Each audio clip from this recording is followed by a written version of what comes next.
staying there. We're still on to today with John and Helen live from PlusTvAfrica. Amara Agbim is our next guest, a social entrepreneur spanning a period of 13 years. She's a graduate of Media and Communications from the Pan-African University and holds a Master's of Arts degree as well as Bachelor of Arts in English Education.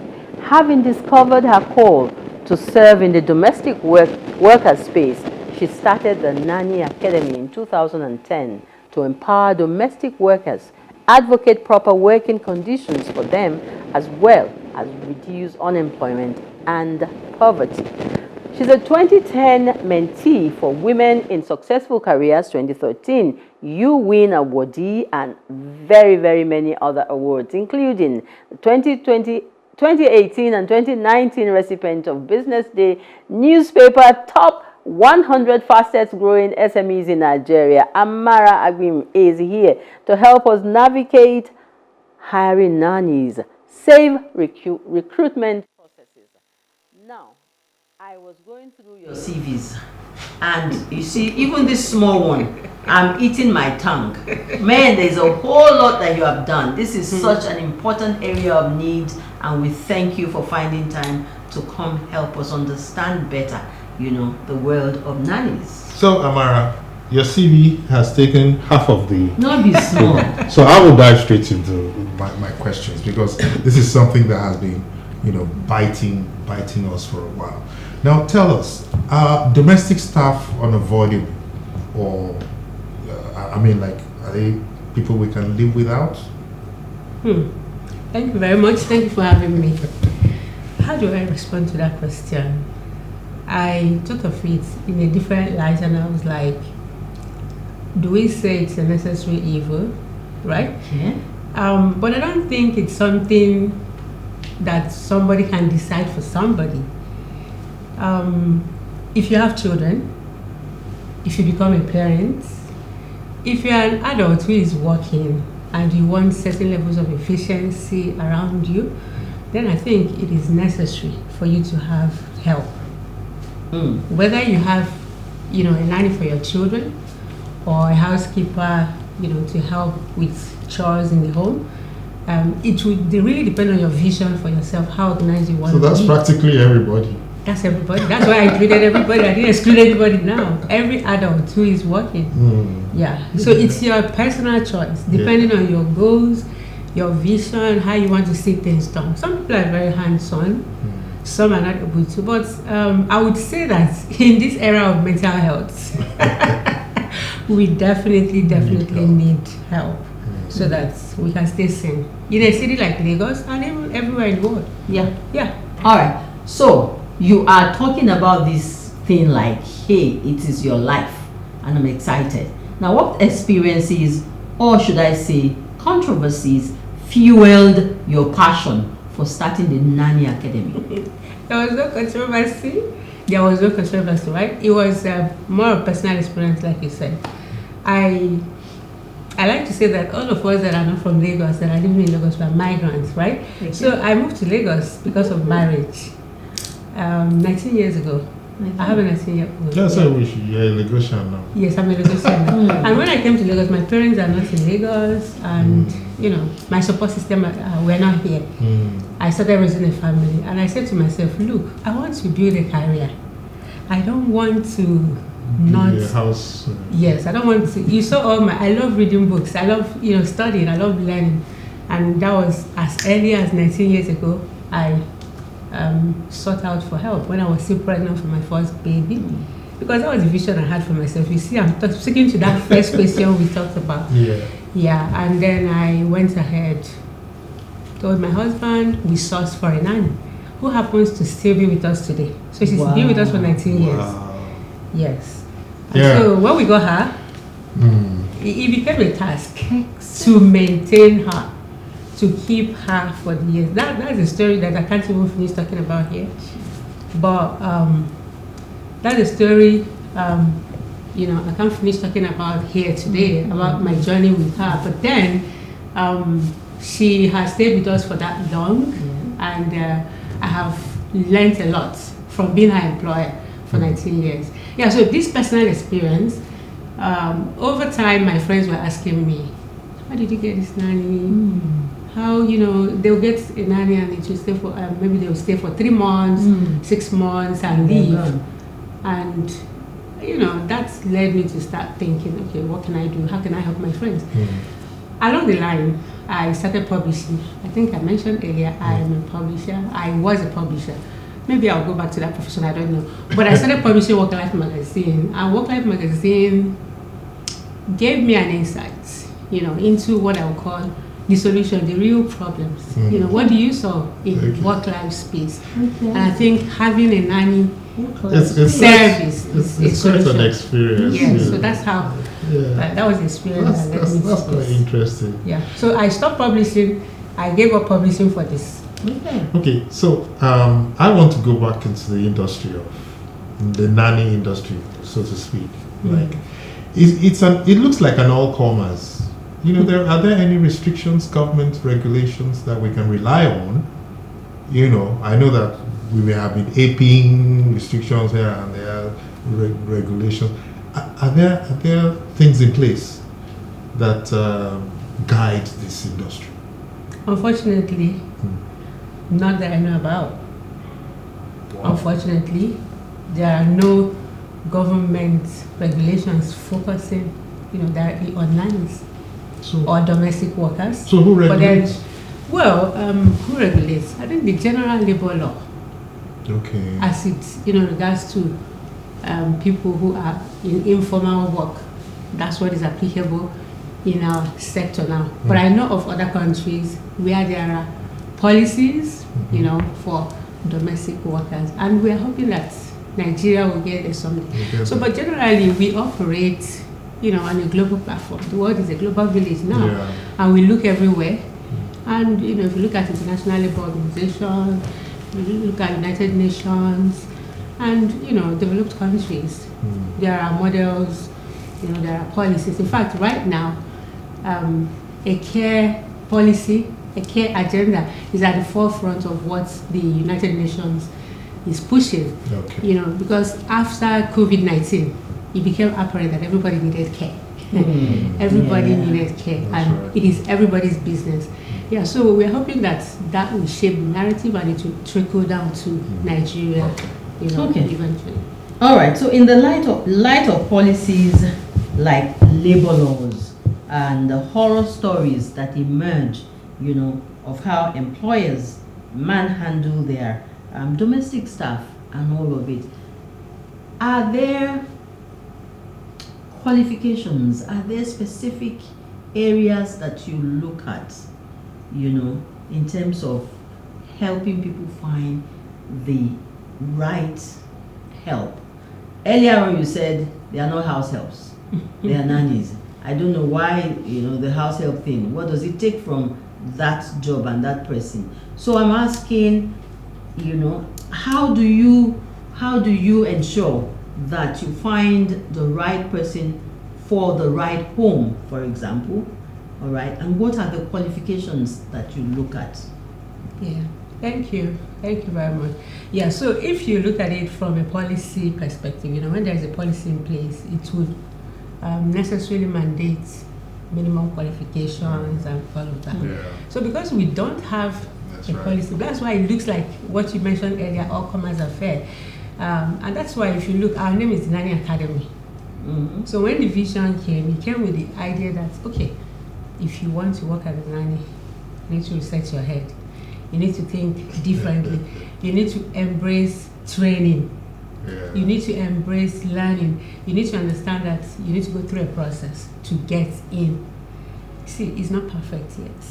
It's not perfect. It's work in progress. We have been working for 13 years plus. And I also know that, there are, a movement is growing gradually in this direction, right? But most importantly, employers are more enlightened now, and they're asking for more. I believe that we're going to get there. So, but with us, our process starts from training. Just like I tried to describe, you have to train. You have to come. You'll be recruited, and that recruitment can be from anywhere. You can be in the market, you can be on the road, you can be in the air, you can be a lawyer, You can be, from any other profession or background, but when you come, then we put you through, this process that, of course, we have our minimum training qualifications. Then we have intermediate, and of course we have the advanced ones. But any of our candidates should have and would have passed through either of these trainings, to align them with expectations of employers. I agree with you that it's not perfect yet. Yes, it's work in progress. It's work in progress. And you know why I agree? Because, we agree that it's a female-dominated sector. Yes, right? it is, yeah. If I'm a male and I want to work as a help, I wouldn't like to be called a nanny. Well, the name, I think I mentioned earlier, we have an umbrella name, domestic work. Sometimes you're working in people's homes. So you can work as a nanny, that's for childcare specifically. You can work as a housekeeper, which does not discriminate. Really, a male can be a housekeeper. A house manager. You can be a house manager, in fact, a family manager, an estate manager, whatever. But you can be in the housekeeping field. Yes. You can be a caregiver. Yes. It's all in this space, and you can also be a cook or a chef. Yes. Right. So male do come in. We have a sizable number of male, and to be honest, we also have families who have requested for male nannies. Yes. Yeah, but don't call them nannies. No, that's what mannies. Mannies. Mannies. Yeah, mannies. That's actually the right word for male really? nannies. It's interesting. Yes. Okay, so you talked about a nanny or money that you got 18 years. Nanny, and she's still with you. Yes. 18 years after. So I'm asking, what are the qualities really that we should be looking for in a nanny, one, and what should the relationship between the nanny and the worker or the employer be to be able to sustain this long-term work relationship like you have? Yes. It really takes a lot, right? But I'll start by saying that it needs structure, first of all, and that structure is for you to define the roles. What is this person coming to do for me? And what am I supposed to do for the person? And that's why a contract of employment is so important. And it's not just on paper. It is how you implement it on a day-to-day basis. I want to speak to what we call, decent work, which is the current SDG number 8. Every employer owes it to their employee, whether it is a nanny or a domestic worker, whether it's a banker, to give decent work. But we know that violations on decent work expectations are always falling short in private spaces. So to hold her for this long, I do not forget what contract we have. Okay. Because when someone is working in your home, you can relax or forget. You can go so informal, right? But I don't forget that you have a contract. I have a contract, and this contract includes that I need to pay her, right? It also includes that she needs to rest. Okay. So you probably have to be a part of her development in life. Yes. Maybe put her through school or some training. Those ones are not really part of the training you're talking about now. You see, that is a different kind of contract. We do have this Nigerian. It's not a bad kind of situation, apprenticeship. I don't know if that's what you're trying to speak to, but that's not improve the person's life beyond. No, apprenticeship. What she's trying to talk about, like when you have an apprentice or somebody that maybe you're not paying them salary and then you put them through school and all of that. That's a different kind of arrangement. But when you're employing somebody, what you owe them is their pay. You have to pay them, first of all. And that pay has to be incremental over the years. I mean, you can imagine as you've been working over there, because the person wants to take something home at the end of the day, right? So the salary and then the conditions of work, which includes, like I said, rest times. It includes you respecting their personal space. Usually, the contracts of this nature, there will be, off times if they are leaving, and time that they shouldn't be working. No slave driving them, right? And then respecting them in how you communicate to them. Because when you don't remember that this little things matter, then there is no way you can have a sustained relationship over time. I just picked up something now when you mentioned slave driving, and I linked it to our sourcing of nannies. Now, you will find that apart from the family, whatever that we get from within, mostly we source these people from outside, neighboring countries. Okay? Now, we don't do that. A lot of people do. Okay. Well, they would have some worries, or they will have some expectations, coming in to work for us. Yeah. What do you think is in their minds when they're coming? What are the expectations? Yeah, I mean, I would say that such workers who are coming from, maybe you're talking about Benin Republic and all of that, they will still expect the same thing that the local nannies are expecting, which is conditions of work to be favorable, to be humane, and let me now use a better word or a trendy word, decent work. Okay. Yeah, that's really what it is. So I mean, the rules are the decent same. work also speaks to decent wages. You're working. What are you taking home at the end of the day? Yes. And I know when I had the broadcast on independence, I was almost very happy, to interpret that as an increment for for this level. Yeah, because the current realities do not favor the minimum wage that we have, right? Yes. But then, so these are domestic workers. They belong to the category of people that people would apply minimum wage to.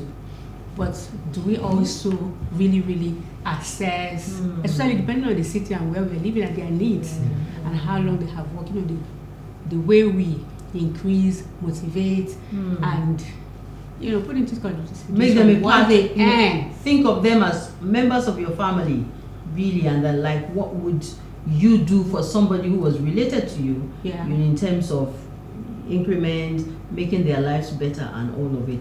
One thing that really bothers me in this discussion is lately we have been hearing, and I've seen some videos, of, it seems like there's a cartel. It seems like it's beyond just getting a house help or nannies that will come to make your life easier. We hear that there's a cartel now, and they send people to homes. really, For different reasons, and after a while, it's either you're robbed or something happens. You are in this space. You must know about it. So if you're talking to somebody who is about hiring a help, what really should be the red flags? What should we be looking at? yes, like I said the clients now, they are aware, right? And their knowledge, has empowered them to ask for more. Ask for transparency. They ask you questions about how you source. So I would advise, I would encourage everybody who wants to hire from a source that is not, their own personal, maybe family or recommendation, to look for an agency, and not just look for an agency, also try to understand the process that the agency, uses to get people. Because, sometimes people might think, getting through such sources, as you say, it might be cheap. It might just be, I want it now, and then you get it now. There's no such thing like that, really. It has to be that, even though we're an agency that you may have a database of people who are ready, and it can come in handy for somebody who is looking to, but the process that the agency uses to arrive at the final product, and you can verify this, you can cross-question the candidates when they come for interviews. Yeah. And you can also walk into the agency to say things for yourself, so that you're sure that they're not just telling stories. Because part of what happens in this industry is that people, they need a quick replacement. You want someone a quick fix right now, and that is not bad in itself. But then you have to make sure that you're also protecting yourself by holding your agency accountable for the process. Now, what about things like mental evaluation and maybe the need for us to get referrals or references? Yeah. How can we affect that? Yes, speaking to the mental evaluation is very important, right? Yes. It's very important to do. And that's why, when you talk about process, when you talk about process, right? So, the longer the process, the easier it will be to discover people who are not okay, right?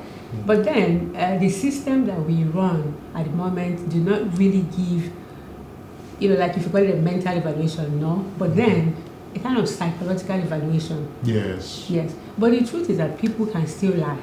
People can still, people can still lie, just like in normal, life situation. So usually when you're talking to someone who has some mental imbalances, their responses will not be coherent. That's right. Those things, they won't add up. That's right. They won't add up. That's right. Yeah, and that can be the initial red flag that can lead to further investigation in that right. But then when it comes to references are important. Yeah. It's important that employers give objective feedbacks after someone has worked with them for the sake of the next person that the person might work to. Because even if the person has left from a family, and let's say through Nanny Academy, and we reject to employ the nanny again, can go to another place. Okay. You understand? So that referral system is something that we need to perfect interagencies. Have a kind of public trust where you can go in and say, okay, I'm trying to make sure that this person is okay. People ask me, do you do police checks? I'm like, police checks in Nigeria are not going to give you really, really what you're looking for when it comes to domestic workers. I'm telling you the truth. People conceal things, people don't report things, and so you don't have a comprehensive information even if you're doing police check. Wow. Yeah. Wow. All right, so we have them in different categories. Live-in, daily resumption domestic staff. Yeah. People who are not resident, people who are not permanently with you, they serve different purposes.